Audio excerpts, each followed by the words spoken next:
دیکھیں آج فی زمانہ ہمارے اندر بھی بہت سے لوگ ہیں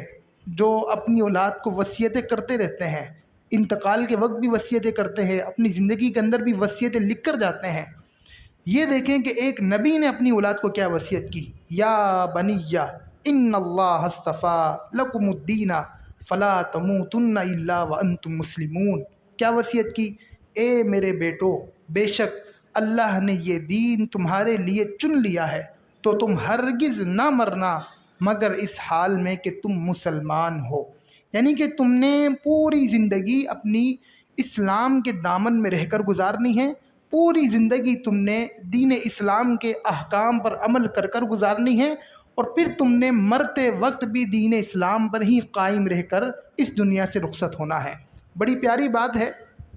اور ہمیں اس آیت سے یہ پتہ لگتا ہے کہ انبیاء کا عمل یہ ہے کہ وہ اپنی اولاد کو اس دنیا سے رخصت ہوتے وقت نیک اعمال کی، اچھی باتوں کی وصیت کر کر جاتے ہیں۔ اور آج ہمارے یہاں پر ہم جب وصیتیں لکھتے ہیں تو ہماری وصیتوں میں کیا ہوتا ہے کہ میری فلاں فلاں پراپرٹی فلاں لے لینا، فلاں پراپرٹی فلاں لے لینا، فلاں پلاٹ میں نے فلاں بیٹے کو دیا، فلاں جائیداد فلاں کو دی، فلاں گاڑی فلاں کو دی، بس یہی سارے جھگڑے ہوتے ہیں۔ لیکن کوئی دین، اور ظاہر سی بات ہے، سوچنے کی بات ہے،